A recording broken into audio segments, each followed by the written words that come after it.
My mother-in-law slapped me across the face when I refused to fund her daughter's extravagant vacation. How dare you be so ungrateful? Do as I say, or this marriage is over. She snapped. I calmly replied, okay. As soon as they left, I walked into the house and vanished. The next day, when they returned, their faces turned ghostly pale at the sight. The house was empty. A single note remained. The lazy Sunday afternoon stretched out before me like a cat in a sunbeam. I was sprawled on our worn leather couch, feet propped on the coffee table, flipping through a dog-eared thriller I'd picked up at a yard sale. It was more distraction than riveting, but it passed the time. Outside, the quiet hum of suburban Boston was broken only by the occasional lawn mower or the laughter of neighborhood kids. I checked my watch. 3:15 p.m. Sophie, my wife of 5 years, would be back from yoga soon. I'd been looking forward to a peaceful evening together, maybe trying that new Thai place down the street. But fate had other plans. The front door exploded open, nearly launching me off the couch. In stormed Eliza, my mother-in-law, like a floral-clad hurricane. Her face flushed, steel-gray hair tousled, those piercing blue eyes blazing with fury. We need to talk. Now. I set the book aside and swung my feet off the table. Hello to you too, Eliza. What brings you by on this lovely afternoon? She didn't sit. Instead, she hovered, casting a long shadow over me. Don't play dumb, she snapped. I just spoke with Sophie, and I'm appalled. I blinked. Sophie and I hadn't argued recently, at least not that I knew of. What's going on? I asked, confused. It's about the trip, she hissed. The luxury European vacation I've been planning for Sophie's birthday. The one you were supposed to pay for. My stomach dropped. Ah, that trip. The month-long European tour Eliza had been hinting at for weeks. The one with a price tag higher than 6 months of our mortgage. The one I'd silently hoped would never come up again. Eliza, I said, trying to keep my voice even, Sophie and I already talked about this. We just can't afford it. Can't afford? She snapped, voice rising. Don't give me that crap. Sophie told me you've been saving. I know there's money. A pang of betrayal hit. Yes, I'd been saving, but not for some luxury getaway. That money was for paying down our suffocating debt, student loans, maxed out credit cards, last winter's emergency car repair. It wasn't optional, it was survival. That money's not for a vacation, I said, voice tightening. We have priorities, bills to pay, debts to clear. Eliza scoffed. Bills? Debts? Is that all you care about? What about Sophie's happiness? What about giving her the life she deserves? I stood, no longer willing to cower under her judgmental stare. Of course I care about Sophie's happiness, I said, my voice rising to match Eliza's. But I also care about our future, our financial stability. I'm not going to jeopardize that for a trip we can't afford. Eliza went quiet for a beat, then sneered, her tone dripping with disdain. I always knew you weren't good enough for my daughter. A real man would do anything to make his wife happy. The words hit harder than I expected. I'd always felt like an outsider in Eliza's world, a world of country clubs, designer handbags, and summer estates. Sophie and I had met in college. She was the elegant city girl. I was the small-town scholarship kid from Maine. From the moment Eliza first saw me, I could see the disappointment in her eyes. I wasn't the polished doctor or high-powered lawyer she'd imagined for her only daughter. That's not fair, I said, voice tight with restraint. I love Sophie. Everything I do for us, for our future. Eliza let out a harsh, biting laugh. Future? What future? At the rate you're going, Sophie will be old and gray before she ever sees the world. Is that what you want for her? I took a deep breath, trying to calm the storm brewing inside me. Eliza, please. Let's be reasonable. We can plan something more modest, something within our means. But she wasn't listening. Her face darkened, turning a deep red, a vein pulsing at her temple. How dare you, she hissed. How dare you be so ungrateful after everything I've done for you both? I felt my temper rise to meet hers. Ungrateful? Eliza, we do appreciate what you've done. But that doesn't mean. I never finished the sentence. With shocking speed, her hand lashed out and struck my cheek. The slap cracked through the room like a gunshot, leaving a burning imprint that seemed to echo through my entire body. For a moment, we both stood frozen, stunned. I slowly raised a hand to my stinging cheek, staring at her in disbelief. In all the years of our strained relationship, she had never crossed that line until now. Eliza, I said quietly, my voice barely audible. I think you should leave. But she wasn't finished. Her eyes, so like Sophie's, yet filled with a cold fury, bored into mine. Listen to me very carefully, Theo, she said, her voice low and venomous. You will pay for this trip. You will give my daughter the vacation she deserves. Or so help me. I'll make sure this marriage ends before you even know what happened. The threat settled heavily between us, thick and suffocating. It felt like all the air had been sucked out of the room.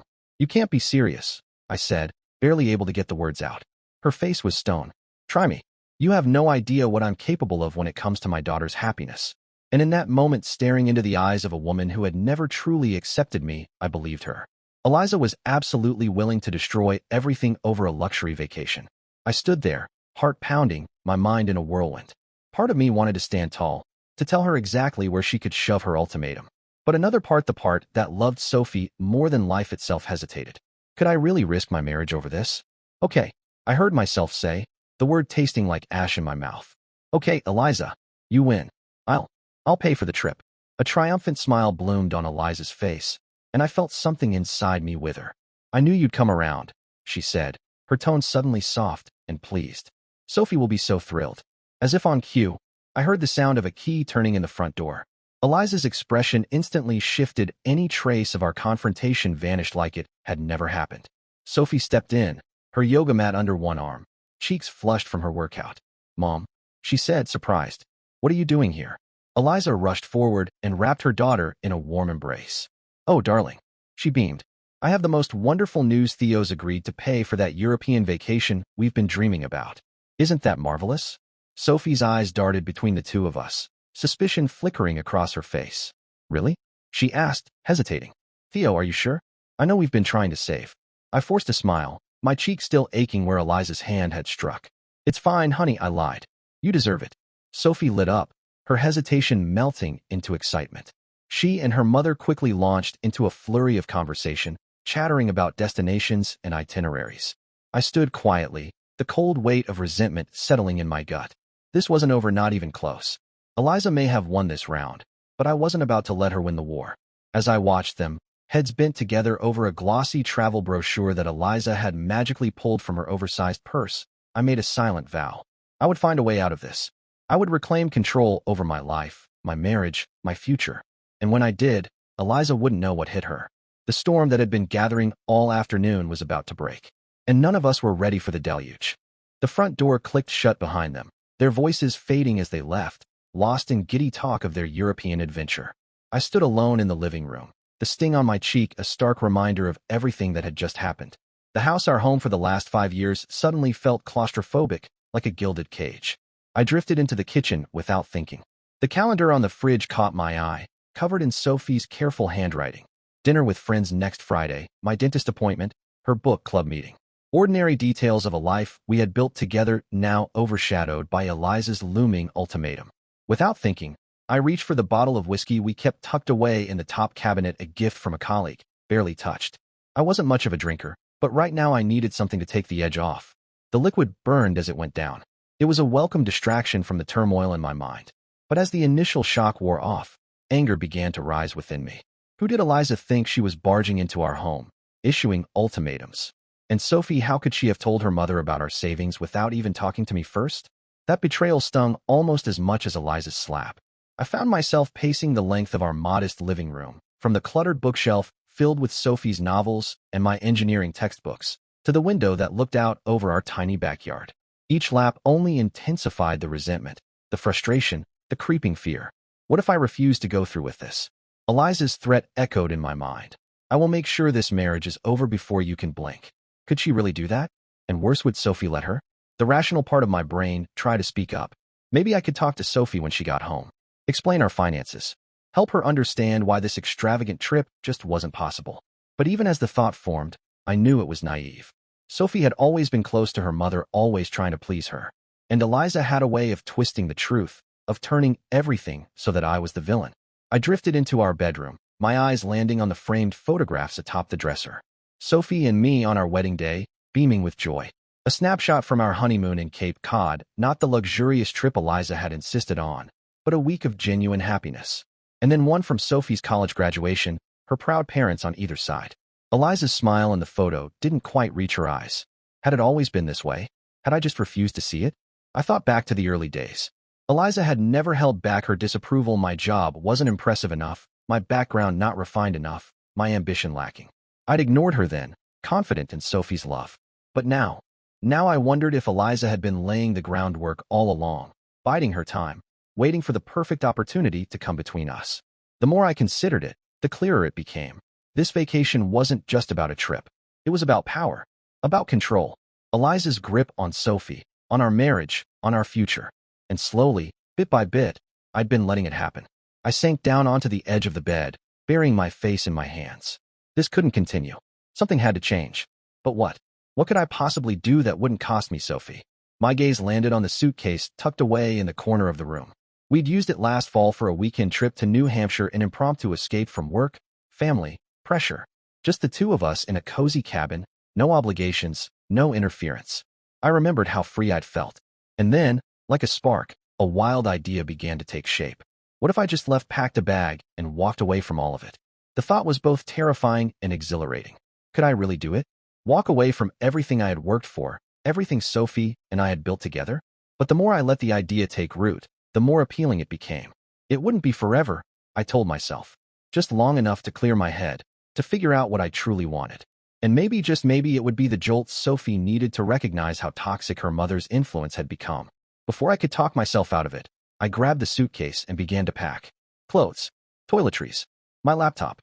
I moved through the house like a man possessed, gathering only what I needed. My hands trembled, but my mind felt clearer than it had in months. As I packed, I tried to imagine how Sophie would react when she came home and found me gone. Would she be angry? Hurt? Relieved? I pushed the thoughts aside. I couldn't let guilt derail me now. This was about survival, my self-respect, my independence, maybe even my sanity. In the kitchen, I paused to scrawl a note on the back of a grocery receipt. I'm sorry, but I can't do this anymore. I need to find my own path. It felt woefully inadequate, but how could I possibly explain this in a few lines? How could I make her see that it was about more than a vacation? Just then, I heard a car pull into the driveway. Sophie. She was home earlier than I expected. Panic shot through me. I wasn't ready to face her, not while my resolve was still this raw. Not yet. On impulse, I grabbed my suitcase and slipped out the back door, the sky dimming into early evening. As I hurried down the path to the alley behind our house, I heard the front door open and Sophie's voice call out a cheerful hello. I froze, heart pounding, but I didn't turn back. Steeling myself, I reached the car parked along the street, tossed my suitcase into the trunk, and slid into the driver's seat. My hands were shaking so badly I could barely fit the key into the ignition. The engine roared to life. I glanced up at our bedroom window. The light flicked on Sophie, settling in, unaware that her world was about to shift. For a moment, I hesitated. I could still go back. Say I'd stayed late at work. Apologize for being off. Sit down to dinner, ask about her day. Pretend everything was fine. The pull of that old routine was almost overpowering. But then I remembered Eliza's face tight with scorn, burning with judgment. I remembered the years of quiet belittling, of never being good enough. And I knew, if I went back now, nothing would ever change. I'd always be the disappointment. The man who didn't measure up. The husband who failed to give his wife the life her mother thought she deserved. With a deep breath, I put the car in drive and pulled away from the curb. As I turned onto the main road, I looked in the rearview mirror one last time. Our house, the home we had built together. Now just another place I was leaving behind. I had no real plan, no destination in mind. All I knew was that I needed to put some distance between myself and the life I was leaving behind. As the familiar streets of our neighborhood gave way to the open highway, I felt a strange blend of fear and exhilaration. For the first time in years, my future was entirely mine to shape. Driving into the deepening night, my mind raced with questions. Was I doing the right thing? Would Sophie understand? Could our marriage survive this? I had no answers, only a fragile hope that this bold, painful step might somehow lead to something better for both of us. The lights of Boston faded in my rearview mirror, along with the heavy weight of expectations and obligations I'd been carrying for far too long. I was stepping away from the comfort of the familiar into the uncertainty of a new path. It was terrifying, yes, but also unexpectedly freeing. As I merged onto the interstate heading north, with no clear endpoint in sight, I realized this wasn't just about running away. It was a statement, a reclamation of my identity, a declaration that I would no longer allow Eliza or anyone else to dictate the terms of my life. The road stretched ahead, dark and filled with possibilities. I didn't know where it would take me, but for the first time in a long while, I felt like I was finally in control of my own destiny. The decision was made. There was no turning back. By the time the first rays of sunlight broke over the horizon, I pulled into the parking lot of a small roadside motel. I had driven through the night, my mind a storm of emotions and doubt. When I cut the engine, the sudden stillness was almost overwhelming. The weight of the previous day crashed down on me, and the enormity of what I had done hit with full force. I sat there for a moment, as though letting go would somehow make it all real. The motel in front of me was a far cry from the warm, familiar home I had left behind, a squat, weathered building with chipped paint and a flickering neon sign. But right now, it offered something I desperately needed: anonymity. Stiff from the drive, I stepped out of the car and felt the cold morning air. That's when I remembered the phone in my pocket. I hadn't checked it since I left, too afraid of what I might see. But now, in the quiet light of dawn, I couldn't avoid it any longer. With trembling hands, I powered it on. The screen lit up instantly, buzzing with a flood of missed calls, voicemails, and messages. Each notification felt like a knife to the heart. I opened the first text. "Theo, where are you? Please come home. We need to talk." It had been sent just an hour after I left. I could almost hear the worry in Sophie's voice, the rising panic as she realized I hadn't just stayed late at work. More messages followed, increasingly frantic. "T, I'm worried. Please call me. What's going on? Did something happen? I found your note. Please, let's talk about this." I closed my eyes and leaned against the car as a wave of guilt swept over me. I had known this would hurt Sophie, but seeing the proof of her distress made it hit harder than I'd expected. For a fleeting moment, I considered calling her, telling her I'd made a mistake, that I was on my way back. But then I remembered why I left in the first place: the constant pressure, the persistent feeling of never being enough, and Eliza's ultimatum. No, I couldn't go back. Not yet. Not until I figured out what I truly wanted. With a heavy heart, I typed a quick message. "I'm safe. I just need some time to think. Please don't worry." It felt painfully insufficient, but it was all I could manage right then.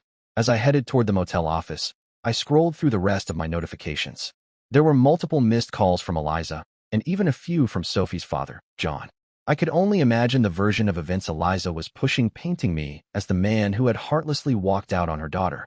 The motel room was exactly what I expected: small, a bit musty, and frozen in the decor of the 1990s, but it was clean. More importantly, it offered something I hadn't had in years: space to breathe, to think, without judgment or pressure. I collapsed onto the bed, the events of the past day finally crashing down on me. Still, despite my exhaustion, sleep wouldn't come. My mind ran in circles, replaying the confrontation with Eliza, Sophie's glowing face as she talked about our upcoming trip to Europe, the moment I decided to walk away. Had I overreacted? Should I have stayed and fought for myself instead of running? Doubt crept in, quiet, persistent. But every time I thought about turning back, I remembered the years of quiet manipulation, the way Eliza made me feel small, the slap she didn't even hesitate to deliver. I needed this space. I needed to rediscover who I was beyond being a husband, beyond being a son-in-law. I needed to reclaim my voice. As the morning stretched on, my phone continued buzzing with new messages. I ignored most of them until one caught my attention. A text from Mitch, my best friend since college. "Hey man, Sophie called. She's worried sick. What's going on?" I hesitated before responding. Mitch knew the whole history. He'd witnessed the tension with Eliza firsthand. If anyone could understand, it would be him. I left, I wrote. "It's complicated. Can we talk?" His reply came almost instantly. "Of course. Want me to come to you?" I exhaled a breath I didn't realize I'd been holding. Just knowing someone was in my corner made everything feel a little less overwhelming. We made plans to meet at a diner not far from the motel. As I waited, I tried to gather my thoughts. How could I explain what happened without sounding unhinged? How could I make him see that this wasn't about some canceled vacation, but about years of bottled-up frustration and invisible wounds? When Mitch walked through the door, the concern on his face was unmistakable. We'd known each other long enough that he could read me without a word. As soon as we sat down, he didn't waste time. "All right," he said. "Theo, what the hell is going on? Sophie's a mess, Eliza's on the warpath, and you're holed up in some motel in the middle of nowhere. Talk to me." So I did. I told him everything: Eliza's ultimatum, the slap, the years of feeling like I was never good enough for her perfect daughter. As I spoke, some of the tension I'd been carrying began to ease. It felt good to finally say it all out loud, to release the weight I'd been shouldering in silence for far too long. Mitch listened without interrupting, his expression growing more serious with every word. When I finally finished, he let out a low whistle. "Damn, Theo. I knew things were tense with Eliza, but I had no idea it was this bad. Still, running away? Is that really the answer?" I shook my head, absent-mindedly stirring my untouched coffee. "I don't know, Mitch. I couldn't take it anymore. I felt like I was drowning, like I was losing who I was. I needed space. Time to think." Mitch nodded slowly. "I get it. I do. But Sophie, she doesn't deserve this, Theo. She's probably going out of her mind with worry." The guilt that had been gnawing at me all morning flared even stronger. "I know," I said quietly. "I hate that I'm hurting her. But I don't know how to fix this without going back to the way things were. And I can't do that, Mitch. I just can't."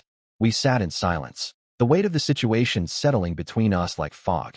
Then Mitch leaned forward, resolute. Okay, here's what we're going to do. You're coming to stay with me for a few days. Get your head straight. Figure out what you really want. And then when you're ready, you're going to talk to Sophie. Really talk to her. She deserves to know what's been going on inside your head.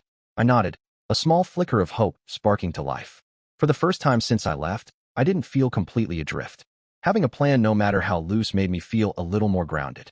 As we stepped out of the diner, Mitch gave my shoulder a firm clap. It's going to be okay, man. We'll figure it out. I wanted to believe him. I really did. But as I followed him back to his place, I couldn't shake the feeling that everything had already changed.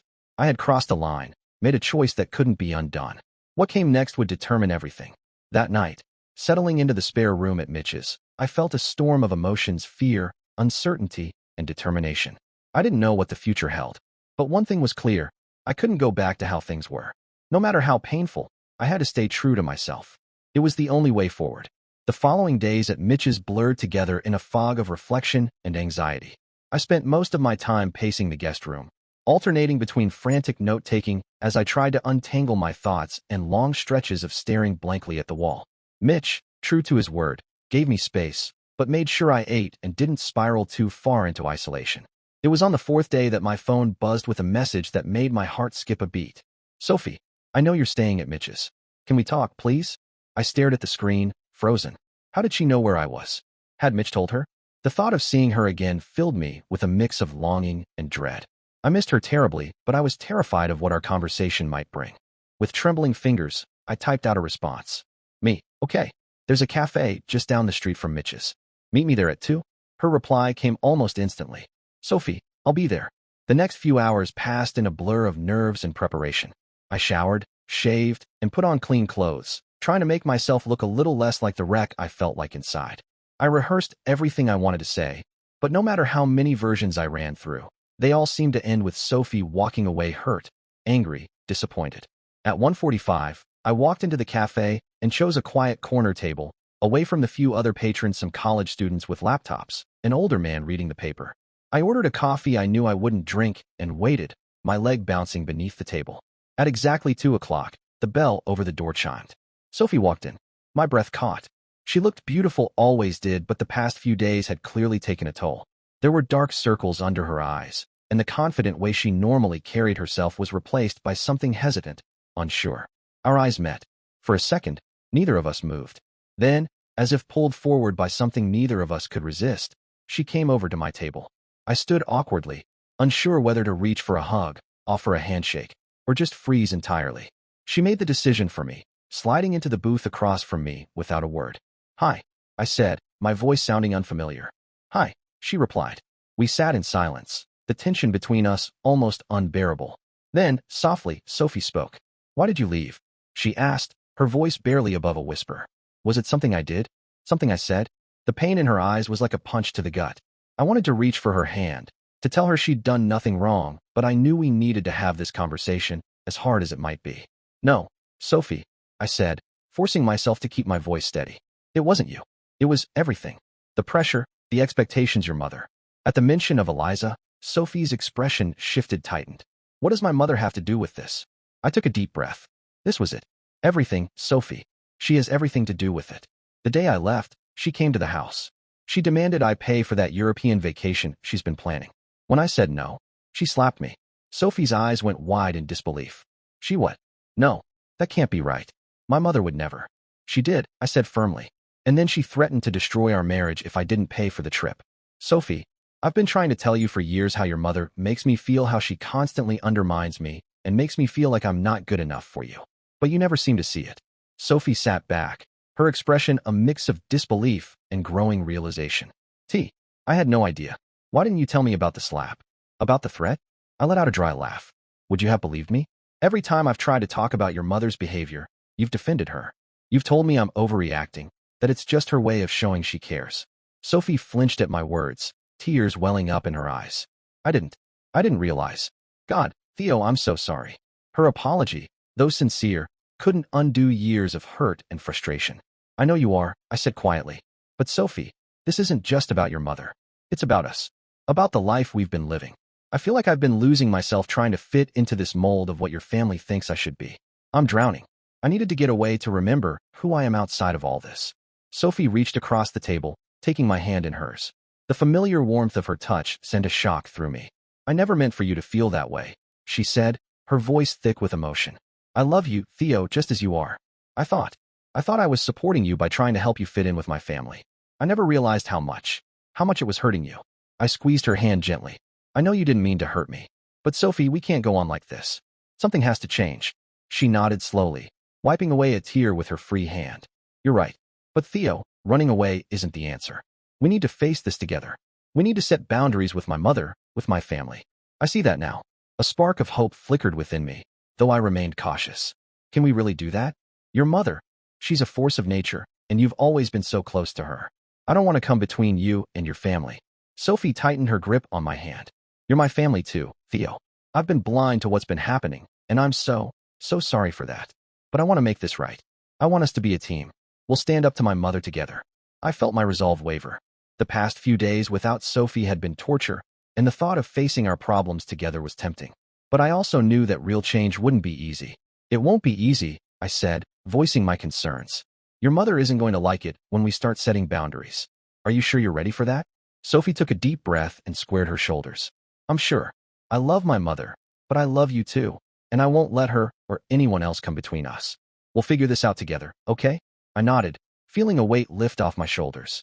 We weren't out of the woods yet, not by a long shot, but for the first time in a long while, I felt like we were finally on the same page. Okay, I said. Together. We spent the next hour really talking in a way we hadn't in years. Sophie shared her shock and confusion when she found my note, along with the frantic calls she made to friends and family. I went on to explain more about the confrontation with Eliza, about the years of built-up resentment and frustration. As we spoke, I could see Sophie processing everything, her expression shifting from disbelief to anger and finally to determination. By the time we left the cafe, hand in hand, we had the beginnings of a plan. We would go home together, but we would also begin couples therapy. We would establish clear boundaries with Eliza and the rest of Sophie's family, and most importantly, we would prioritize our relationship and well-being over anyone else's expectations. As we walked back to Mitch's to grab my things, Sophie looked up at me, her eyes filled with a mix of love and resolve. We're going to get through this, Theo? It won't be easy, but we'll do it together. I pulled her close, inhaling the familiar scent of her shampoo. Together, I agreed. The road ahead would be tough. Confronting Eliza, changing the dynamics of our relationship with Sophie's family, and working through years of unresolved issues, none of it would be simple. But as we walked down the street, our hands intertwined, I felt a sense of hope I hadn't had in years. We had taken the first step toward reclaiming our life together. Whatever came next, we would face it as a united front, and for the first time in a long while, I felt like that might be enough. The drive back to our house felt both familiar and strange. Sophie's hand rested on my knee as I navigated the streets I had driven countless times before, but there was a new tension in the air. We both knew we weren't just heading back to our home, we were returning to the epicenter of the storm we would have to weather. As we drove up the driveway, I saw Eliza's car parked on the street. Sophie's hand gripped my knee. She's here, she said, her voice full of both resolve and nervousness. I turned off the engine but stayed in the car for a moment. Are you ready for this? I asked, looking at her. She took a deep breath and nodded. As ready as I'll ever be. Remember, we're in this together. We walked hand in hand to the front door. Before we could even get a key in the lock, it swung open, revealing Eliza. Her face was a mask of concern that quickly morphed into relief, then anger, as her gaze settled on me. Sophie, darling, thank goodness you're home, she said, pulling Sophie into a hug while glaring at me with a fiery look. How could you run off like that with him? Sophie gently but firmly pulled herself away from her mother's embrace. Mom, we need to talk. All of us. Eliza's eyes narrowed, but she stepped back, allowing us into our own home. The living room, once cozy and welcoming, now felt charged with tension. The family photos on the walls seemed like silent witnesses to the confrontation about to unfold. We sat down, Sophie and I, on the couch, Eliza and the other on chairs across from us. For a moment, no one spoke. Then Sophie, her voice steadier than I had expected, began. Mom, I know you're upset, and you have every right to be concerned. But Theo and I have talked, and there are some things we need to address. Eliza's posture immediately stiffened. What things, Sophie? If he's put you up to this. He hasn't put me up to anything, Sophie interrupted, a hint of steel in her voice. In fact, it's taken me far too long to see what's been happening. Mom, The way you've been treating Theo, the way you've been interfering in our marriage, it has to stop." Eliza's face flushed with indignation. "Interfering? I've only ever wanted what's best for you, Sophie. And if she jerked her head in my direction, can't provide that, then what?" I couldn't hold back anymore. My own anger finally bubbled to the surface. "You'll try to break us up, force Sophie to choose between her husband and her mother?" "Theo," Sophie said softly, placing a calming hand on my arm before turning back to Eliza. "Mom, I love you. You're my mother, and that will never change. But Theo is my husband, my partner. We're a team.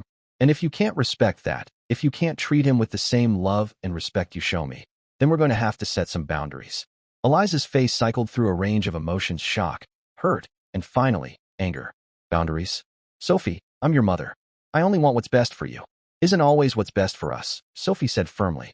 "The vacation, for instance. We can't afford it right now, Mom. We have other financial priorities, and it's not your place to demand that we spend our money a certain way." I watched in awe as Sophie continued, laying out the new ground rules. No more surprise visits.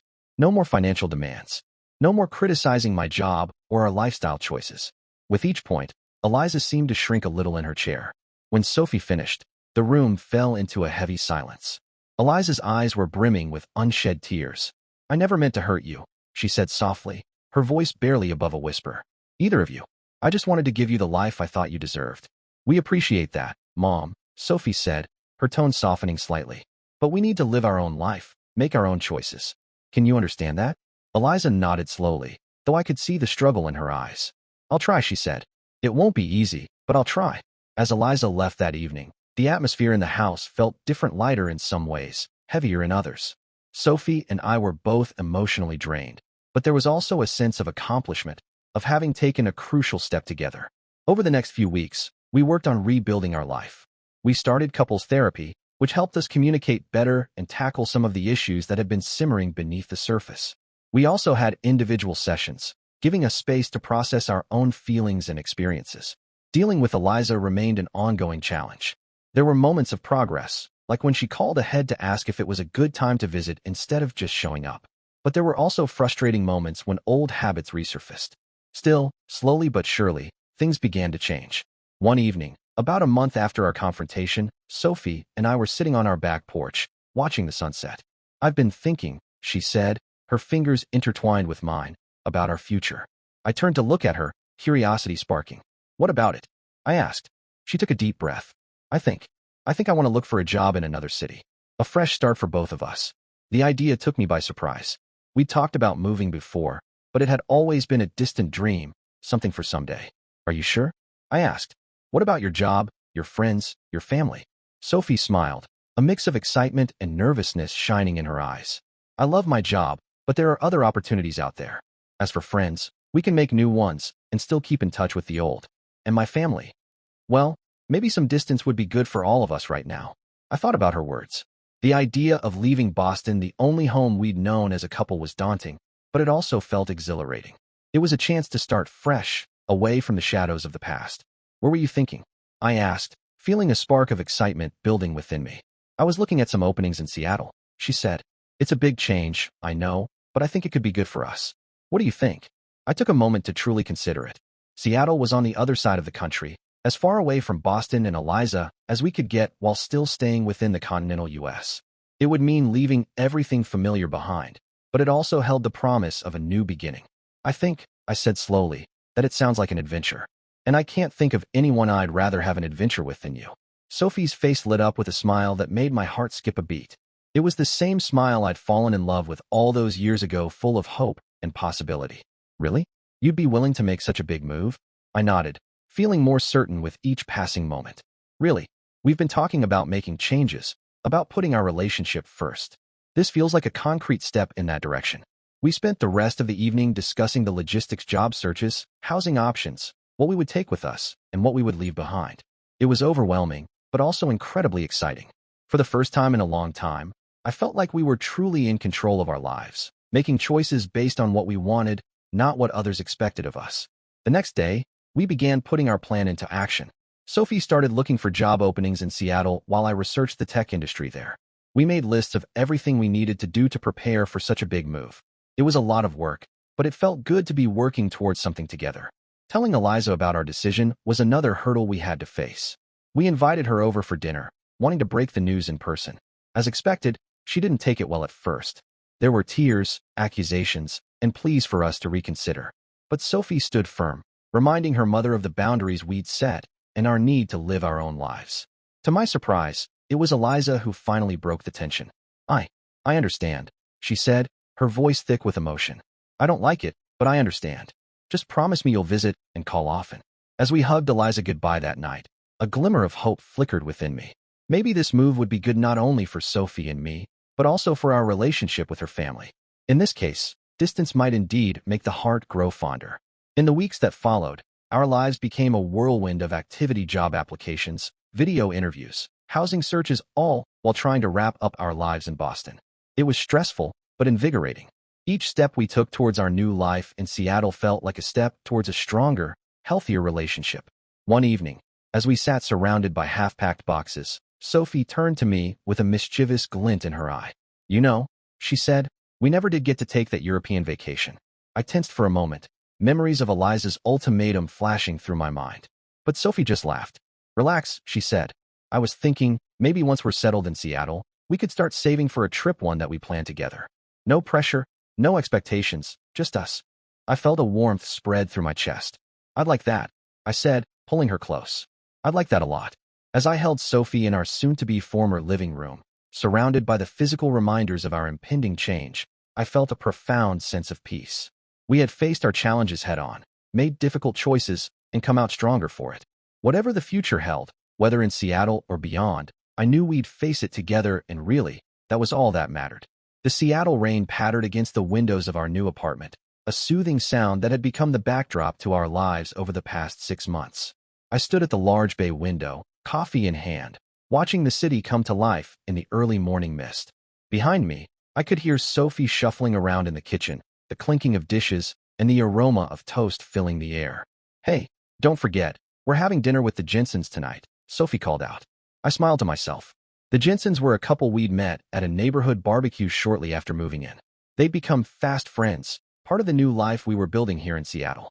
It still felt strange at times how quickly we'd adapted to this new city, this new lifestyle. As I turned away from the window, my eyes landed on the calendar hanging on the wall. A date was circled in red. 3 weeks from now, Eliza's visit. Our first face-to-face meeting since we'd moved across the country. The thought sent a familiar flutter of anxiety through my stomach, but it was milder now, softened by time and distance. You okay? Sophie asked, coming up behind me and wrapping her arms around my waist. She'd noticed my gaze on the calendar. I nodded, leaning back into her embrace. Yeah, just thinking about your mom's visit. How are you feeling about it? Sophie was quiet for a moment, her chin resting on my shoulder. Nervous, she admitted, but also hopeful. We've come a long way, all of us. She was right. The past 6 months had been a journey of growth and healing, not just for Sophie and me, but for our relationship with Eliza as well. The weekly video calls had been awkward at first, stilted and filled with uncomfortable silences. But gradually, things had started to change. I remembered the first time Eliza had asked about my new job, showing genuine interest in my work. At the tech startup I joined, it was a small thing, but it had felt monumental at the time. Sophie had squeezed my hand off camera, both of us acknowledging the effort Eliza was making. There had been setbacks, of course. The time Eliza had casually mentioned the size of our apartment compared to our house in Boston, or when she pressed a little too hard about when we were planning to start a family. But instead of letting these moments throw us off course, we faced them head-on, Sophie gently but firmly reminding her mother of our boundaries. You're right, I said, turning to face Sophie. We have come a long way. And hey, if it gets too overwhelming, we can always escape to Pike Place Market. Your mom did say she wanted to see the fish-throwing thing. Sophie laughed, the sound lightening the mood. True, though knowing Mom, she'd probably try to negotiate a better price for the salmon. As we finished getting ready for work, I found myself reflecting on how much our lives had changed. Sophie had thrown herself into her new role at a local nonprofit, coming home each day with stories of the people she was helping and the difference she was making. I was thriving at the startup, enjoying the challenge and the innovative spirit of the tech scene here. But more than our professional lives, it was our relationship that had undergone the most profound transformation. The distance from Boston, from the pressures and expectations we'd left behind, had allowed us to rediscover each other. We communicated more openly, laughed more freely, and faced challenges as a united front. That evening, as we sat around the dinner table with the Jensens, The conversation flowed easily. We talked about work, the latest exhibit at the Seattle Art Museum, and our plans for the upcoming weekend. It struck me how natural it all felt, how at home we were in this new life we'd built. "So," Lisa Jensen said, refilling her wine glass, "are you too excited about your mom's visit? It must be the first time since you moved here, right?" I felt Sophie tense slightly beside me, but her voice was steady when she replied, "We are. It's been an adjustment being so far apart, but in many ways, I think it's been good for our relationship." As Sophie went on to explain some of the changes we'd seen in our interactions with Eliza, I marveled at her strength and grace. She had come so far from the woman who struggled to stand up to her mother, who had been torn between her love for me and her desire to please her family. Later that night, as we got ready for bed, Sophie brought up the conversation from dinner. "You know, talking about Mom's visit with the Jensens made me realize something," she said, perching on the edge of the bed. "What's that?" I asked, sitting down beside her. "I'm not just nervous about the visit," she said, looking almost surprised by her own words. "I'm actually kind of excited. I mean, don't get me wrong. I'm sure there will be moments of tension, but I'm looking forward to showing her our life here, to her seeing how happy we are." I pulled her into a hug, feeling a surge of love and pride. "I'm glad," I said softly. "And you're right, we are happy here." The next 3 weeks passed in a blur of work, social engagements, and preparations for Eliza's visit. Before we knew it, we were standing at the arrivals gate at SEA Airport, watching as Eliza emerged from the crowd of passengers. She seemed smaller, somehow, less imposing than I remembered. As she spotted us and waved, I was struck by the genuine smile on her face. This wasn't the Eliza who had stormed into our home in Boston, demanding and judgmental. This was a woman who had also been on a journey these past months. "Sophie, darling," Eliza exclaimed, embracing her daughter. Then, to my surprise, she turned to me. "Theo," she said warmly, pulling me into a hug as well. "It's so good to see you both." As we made our way to the car, Eliza chattered about her flight, the unseasonably warm weather in Boston, and the book she'd been reading. It was normal, pleasant, even. Sophie caught my eye over her mother's head, a look of pleased surprise on her face. The next few days were a whirlwind of sightseeing and catching up. We took Eliza to all our favorite spots: the Space Needle, Pike Place Market, the waterfront. We introduced her to the Jensens and some of our other friends at a small dinner party. Through it all, Eliza was gracious, interested, and, most surprisingly, respectful of our space and choices. It wasn't perfect, of course. There were moments when old habits threatened to resurface: a pointed comment about the cost of living in Seattle, a not-so-subtle hint about grandchildren. But each time, we addressed it calmly and directly, and Eliza really listened. On Eliza's last night with us, after a lovely dinner at a local restaurant, we sat in our living room, the city lights twinkling outside our window. Eliza looked around the room, taking in the photos on the walls, the books on the shelves, the little touches that made this space uniquely ours. "You've built a beautiful life here," she said softly. "I can see how happy you both are." Sophie reached out and took her mother's hand. "We are, Mom. Thank you for seeing that." Eliza's eyes glistened with unshed tears. "I owe you both an apology," she said, her voice thick with emotion. "I was so caught up in what I thought was best for you, Sophie, that I couldn't see what was right in front of me." She turned to me. "I'm sorry for how I treated you. You're a good man, and you make my daughter happy. That's all I should have cared about." I felt a lump form in my throat. "Thank you, Eliza," I managed to say. "That means a lot." We spent the rest of the evening talking about our hopes, our fears, and our dreams for the future. It felt like the final pieces of a long unsolved puzzle were finally falling into place. The next morning, as we said goodbye to Eliza at the airport, there were tears. But they were tears of gratitude and hope, not sadness or resentment. As we watched her disappear through security, Sophie leaned into me, and I wrapped my arm around her shoulders. "Well," she said, looking up at me with a smile, "I think we can call that a success." I nodded, placing a kiss on her forehead. "Definitely. Now, how about we go home and start planning that European vacation?" Sophie laughed, the sound ringing through the bustling airport. "I thought you'd never ask." As we walked hand in hand out of the airport and into the bright Seattle morning, I felt a deep sense of peace. We had faced our challenges, made difficult decisions, and come out stronger for it. Our life wasn't perfect, no life ever is, but it was ours, built on a foundation of love, respect, and understanding. The road ahead would surely have its bumps and turns, but I knew that together, Sophie and I could handle whatever came our way. We had chosen each other, chosen our path, and in doing so, we had found not just resolution, but a new beginning. The Seattle rain started to fall lightly as we reached our car, but neither of us minded. After all, A little rain never hurt anyone, especially not here in our new home, where we had finally found our place in the world together. Dear listeners, please share your thoughts in the comments section below and don't forget to like, share, and subscribe.